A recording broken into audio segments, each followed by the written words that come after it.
예, 다음은 이제 무대에 잠깐 계셔 주시고요. 바로 이제 정책 제안서 전달식을 하겠습니다. 그래서 그 대한민국 교원조합에서 준비한 공교육 정상화를 위한 정책 제안서를 전달하겠습니다.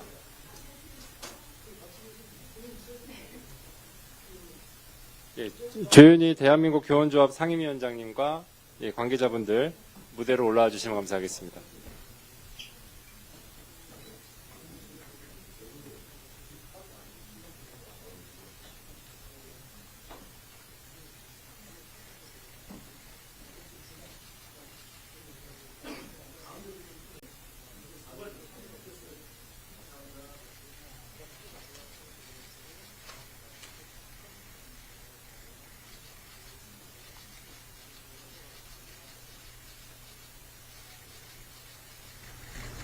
네, 감사합니다. 다음은 그 피켓을 준비한 피켓을 들고 기념 촬영을 구호를 외치면서 하겠습니다.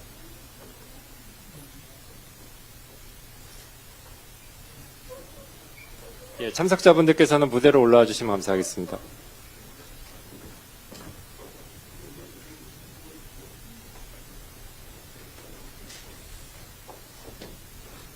예, 구호는 총 2번 외치겠습니다. 제가 대한민국 공교육이라고 선창하면 화이팅, 그리고 대한민국 교원조합이라고 선창하면 화이팅 해주시면 감사하겠습니다. 제가 그럼 선창하겠습니다.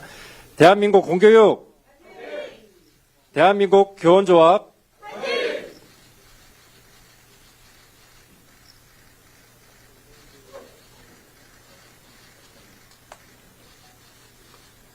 예, 감사합니다. 모두 자리로 이동해 주시면 감사하겠습니다.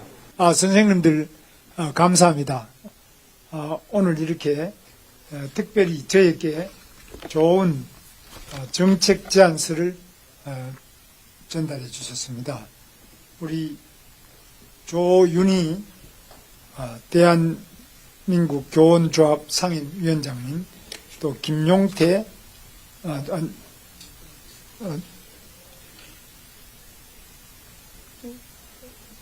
박용우 퇴직교원단 단장님, 김지우 퇴직교원단 경기지부장님, 전종주 퇴직교원단 사무총장님, 여러분들께서 뜻을 모아서 이렇게 교육 공약을 제안해 주셨는데요. 저는 특별히 이 선생님들에 대해서 많은 은혜를 항상 느끼면서 살아왔습니다. 저는 집이 가난해서 이제 그 당시는 과외도 별로 없었습니다만, 과외를 하거나 학교에서 공부할 수 있는 그런 기회는 있었지만, 집에 가면은 집이 너무 좁고 식구는 10명이 넘기 때문에 공부를 할 수 없었기 때문에 학교 방과 후에도 선생님께서 학교 교실에 남아서 공부할 수 있는 배려를 해 주셨습니다.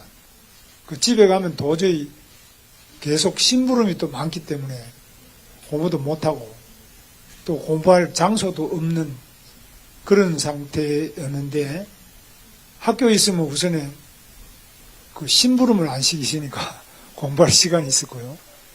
두 번째는 학교는 조용하니까 뭐 학생들은 있지만은 집에처럼 우리는 아주 단칸방 판잣집에 살았는데 10명의 식구가 아주 좁은 방에 살기 때문에 도저히 뭐 공부를 제대로 할 수 없는 상태였는데, 우리 선생님께서 학교에 하여튼 남아서 공부할 수 있는 그런 배려를 해 주셨는데, 저는 그게 이제 요즘 말로 하면 이제 그런 여러 가지 스터디 카페 정도 되는 그런 역할을 그때는 학교 교실이 해 줬습니다.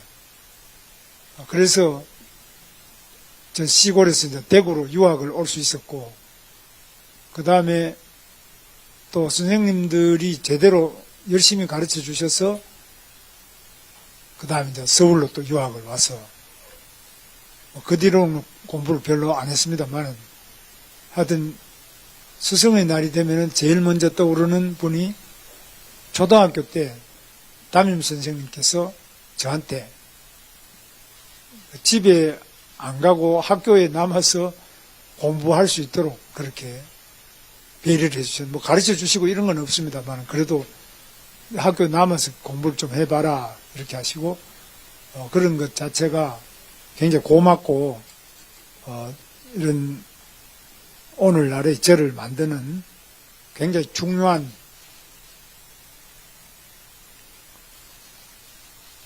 역할을 해주셨는데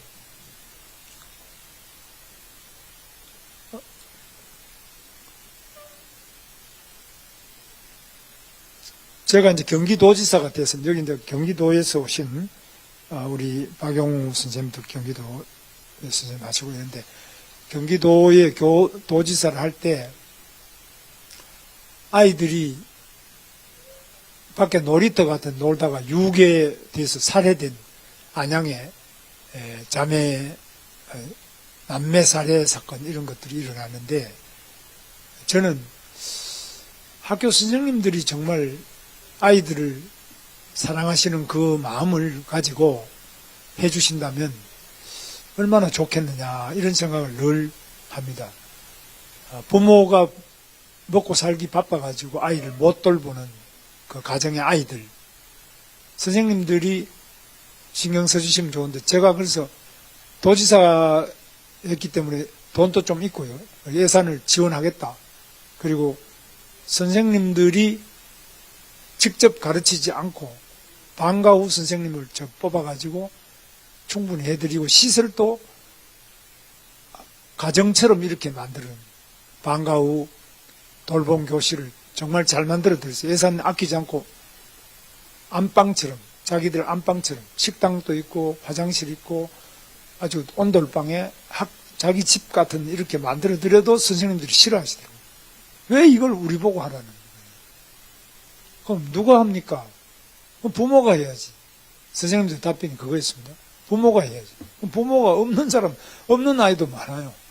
결손아동이 너무 많고 엄마는 일 가고 아이들이 방치되는 이런 집에서 사고가 나지 않습니까?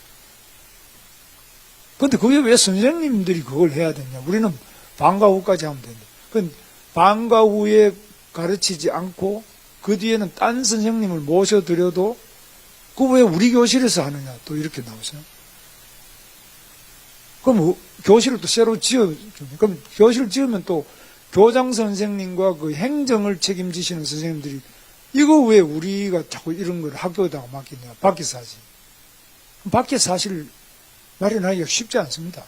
돈도 많이 들지만 돈보다도 밖에 교육 전문가 아이들을 위해서 그렇게 가르쳐 주시고 그런 마음으로 전문적으로 훈련되고 그렇게 잘 조직이 갖춰진 것은 학교 이상이 없습니다. 지금 왜 학원을 가야 됩니까? 저는 이 학원에 갈 수밖에 없는 것도 굉장히 문제가 많다고 봅니다. 그래서 저는 우리 학교가 좀 변해야 되지 않느냐. 저는 그런 생각을 지금 많이 하고 있습니다. 저같이 아무것도 없는 그런 아이들까지도 선생님들이 조금만 배려하면 이게 엄청나게 그 아이에게 일생을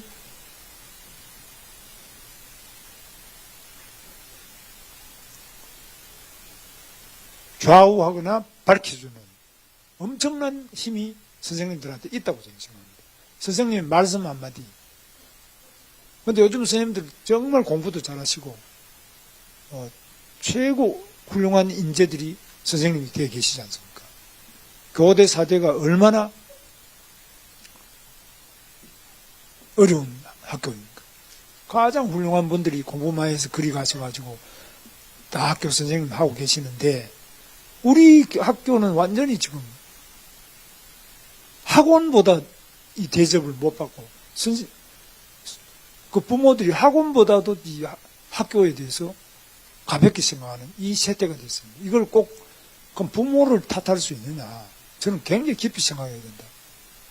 그래서 적어도 학원보다는 학교가 더 존경받고 더 사랑받고 더 아이들의 발전에 도움이 돼야 안 되겠나 이런 생각을 저는 아주 지금도 강하게 하고 있습니다.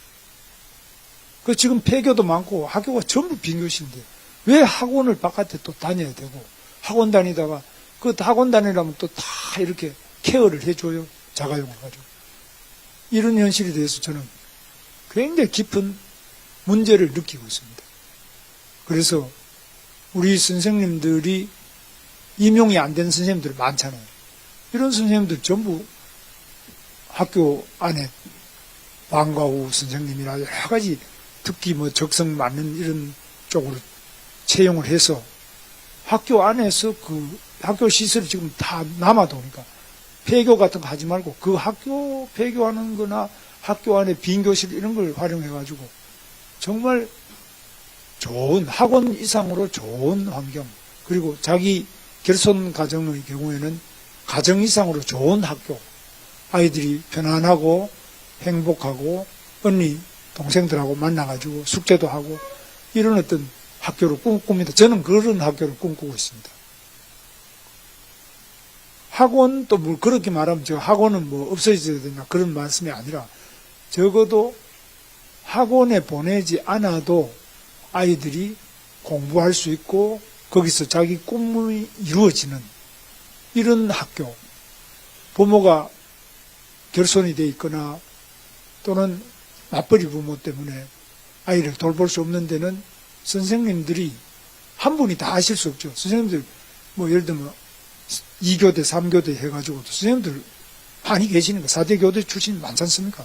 후수한 선생님들 많이 계시니까 이런 분들을 학교 안에 모셔서 아이들한테 교육을 잘 해주면은 그게 제일 좋겠다 이런 생각을 저는 해보는데 여기에는 바로 선생님들의 운동이 필요하다고 봅니다. 뭐 제가 운동권 출신이라서 드리는 말씀이 아니라 실제로 학교 선생님들이 자기 나름대로 그 지금까지 안 하던 짓을 당신 왜 하느냐. 요즘 최근에 유보통합, 늘봄학교 저는 적극 지지합니다. 그래서 과감하게 예산을 투입하고 학원 다니는 비용의 절반만 하면 아마 학교 자체가 충분히 학원 비용의 절반으로 성과를 똑같이 낼 수 있지 않겠나 생각합니다. 그런데 요즘에 출산을 안 하는 그 엄마들 보면 애를 키우는데 가장 문제가 이 교육 문제를 가지고 많이 하지 않습니까? 도저히 난 맞벌이 하면서 아이를 교육할 수 없다. 이걸 선생님들께서 해주시고 지역에 또 좋은 분들 도움도 받고 이렇게 해서 학교가 이 맞벌이 부모, 결손 가정에 또 여러 가지 부족한 교육 환경을 획기적으로 개선할 수 있는 그런 학교, 그런 선생님이 많이 나오시기를 바라고 제가 대통령이 되면 이런 부분을 획기적으로 개선해서 아이 낳고 보육부터 교육, 특히 이 돌봄 이런 부분에서 부모가 크게 부담 안 느끼고 국가가 책임지고 학교도 많은 지원을 하고 선생님들 많은 지원을 해서 아이 낳고 기르는 게 두렵지 않은 그런 대한민국 꼭 만들 것을 약속드리면서 정말 어려움 속에서 아이들을 위해서 정해진 그 규정을 넘어서서 무한한 사랑을 보내주신 우리 선생님들, 많은 그 선생님들의 은혜에 대해서 깊이 감사를 드립니다. 감사합니다.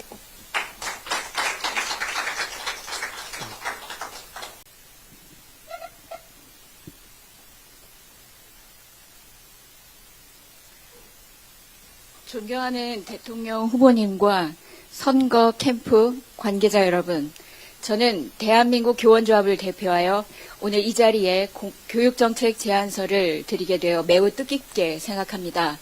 방금 후보님께서 공교육의 여러 가지 문제점과 학교 현장에서 교사의 역할에 대한 말씀을 많이 해주셨는데 깊이 새겨듣고 또 앞으로 현장에 있는 교사들이 무엇을 더 열심히 해야 될지 한번 더 생각해보는 시간이 됐습니다. 지금 우리 교육 현장은 기초학력 저하, 교권 약화, 미래 역량 교육의 미흡 등으로 인해 심각한 위기에 직면해 있습니다. 공교육의 회복과 미래 사회에 필요한 인재 양성을 위해 저희 교원조합은 31가지의 크고 작은 정책을 준비했습니다. 그 중에서도 10가지로도 한번 압축을 했지만 오늘 시간 관계상 3가지 핵심 정책을 간곡히 제안드리고자 합니다. 첫째, 기초학력 중심의 교육 정상화를 위해 반드시 교사의 평가권이 회복되어야 합니다. 교사의 전문성과 교육 과정에 대한 권한이 확대될 때 학생 개개인의 학습을 책임지고 지도할 수 있는 환경이 마련될 것입니다. 둘째, 교사와 학생의 인권이 따로 있지 않습니다. 이 둘의 인권이 대립하지 않도록 학생 인권 조례를 폐지하고 이를 대체할 수 있는 책임 있는 자유 교육 문화를 정착시켜야 합니다. 학생과 교사, 학부모 모두의 권리와 책임이 조화롭게 존중받는 학교 문화가 반드시 필요합니다. 셋째, 미래교육 역량 강화를 위해 AI 기반 디지털 교과서를 현장에 안착시키고 맞춤형 평가 체제가 제대로 작동할 수 있도록 해야 합니다. 이를 통해 학생들의 창의력과 문제 해결력을 키우고 교육의 질을 한 단계 높일 수 있을 것입니다. 이 세 가지 정책이 실현될 때 우리 공교육은 국민의 신뢰를 다시 회복하고 미래를 준비하는 교육으로 거듭날 수 있으리라고 생각합니다. 국가의 미래는 교실에서 시작된다는 점을 결코 잊지 말아야 하며 교사들이 다시 교육의 주체가 되어야 한다고 생각합니다. 대한민국 교원조합은 앞으로 각 정당 및 대선 후보와의 간담회, 공식 질의, 공개 토론을 제안하며 자유시장 경제와 자유민주주의 가치에 기반한 독립교원 노조로서 교육의 본질 회복과 교사 자율성 강화를 위해 최선을 다하겠습니다. 오늘도 교육을 다시 세우고 대한민국을 다시 뛰게 하는 일에 대한교조의 모든 선생님들이 앞장서겠습니다. 교육 현장의 목소리에 귀 기울여 주시기를 간곡히 부탁드립니다. 감사합니다. 네, 감사합니다. 다음은 김용태 공동선거대책위원장님 말씀을 듣겠습니다.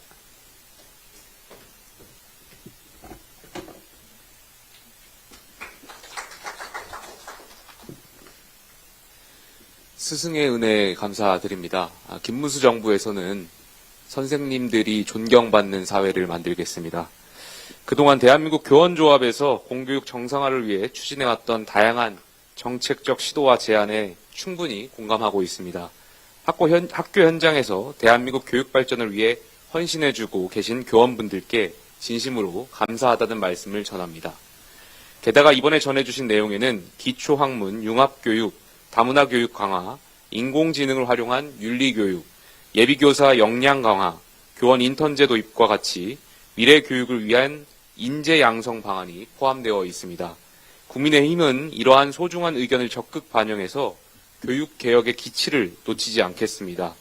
우리 김문수 대통령 후보님과 함께 교육의 가치를 높일 것을 약속드립니다. 솔직히 지금 대한민국 사회는 갈등과 반목에 휩싸여 지나치게 극단화된 것은 아닌지 반성하게 됩니다. 조윤희 상임위원장께서는 이번 제안 중에 학교에서 정치 편향적 교육을 배제하는 한국형 보이텔스바흐 합의를 도입하자고 제안해 주셨습니다. 보이텔스바흐 합의란 스스로 판단할 준비가 되지 않은 학생들에게 교화 교육을 하지 않고 정치적으로 논쟁 중인 주제의 내용을 있는 그대로 가르치며 논쟁적 내용이 어떠한 영향을 미칠지 스스로 판단할 수 있도록 가르쳐 주는 것을 말합니다. 지금 대한민국에는 다양한 관점과 해석을 포용하는 교육이 절실합니다. 학생들이 비판적 사고를 가지고 성장할 수 있도록 교육이 역할을 다해야 합니다. 교원분들께서 더 좋은 교육을 통해 공동체를 발전시키고 학생들이 민주공화국의 건전한 시민으로 성장할 수 있도록 힘써 주실 것을 믿습니다. 국민의힘과 김문수 후보가 대한민국 교원분들과 함께 하겠습니다. 감사합니다. 네, 감사합니다. 다음은 김상훈 정책총괄본부장님 말씀을 듣겠습니다.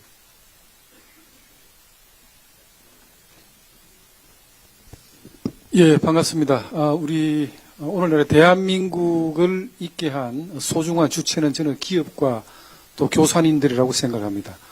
정말 헌신적인 열정과 봉사로 오늘날의 대한민국을 있게 해준 우리 교사님들의 노고에 정말 감사 인사 말씀드리겠습니다.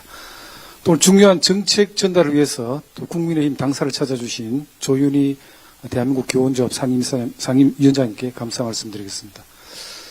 기자분들 이거 오프 더 레코더로 좀 해주셔야 되는데 제가 이제 홍기가 참 둘째 아들이 있는데 제 소원이 둘째 며느리를 교사 며느리를 보는 게 제 소원이.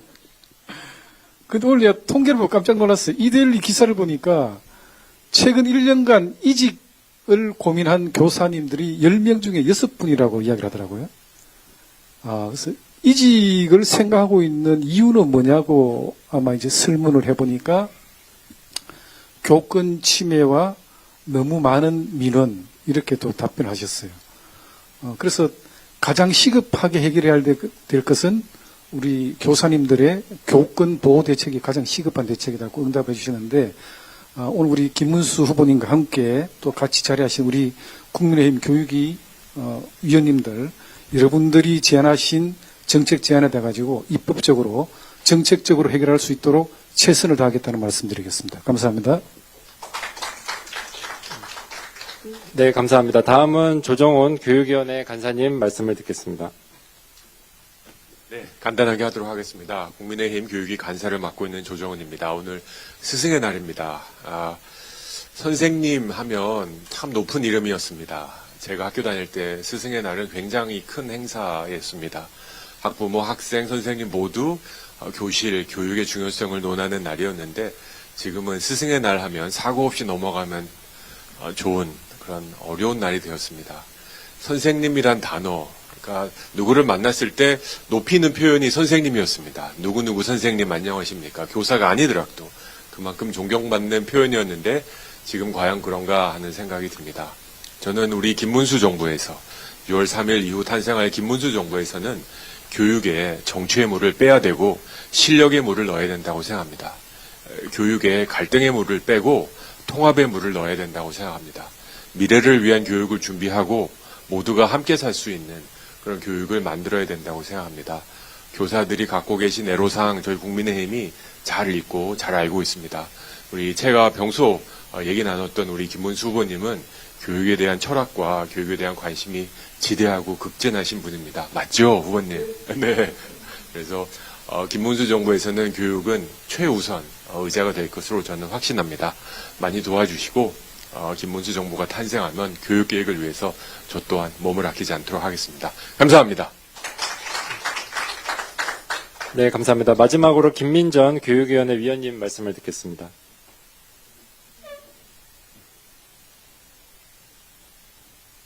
네, 안녕하세요. 김민전입니다. 공식 선거운동 기간의 일부는 10년 이상의 소중하고 긴 시간이다 이렇게 말씀드릴 수 있을 텐데요. 그 소중한 시간에 후보님께서 직접 오셔서 우리 대한교원노조와 함께 꽃도 달아드리고 또 정책 제안식을 한 것은 그만큼 국민의힘과 김문수 후보님이 교사분들에 대해서 얼마나 깊은 존중감을 가지고 있는가, 또 교육의 미래에 대해서 얼마나 깊은 관심을 가지고 있는가를 보여주는 것이다 이렇게 생각합니다. 앞에서 말씀하셨지만 교실에 대한민국의 미래가 있다라고 하는 점 김문수 후보님도 깊게 공유하고 계시는 철학이다 이렇게 생각하고 있습니다. 저희가 최선을 다해서 후보님을 모시고 대한민국의 교육의 앞날을 밝혀나갈 수 있도록 노력하겠습니다. 고맙습니다. 네, 감사합니다. 그럼 이상으로 금일 정책 제안서 전달식을 모두 마치겠습니다.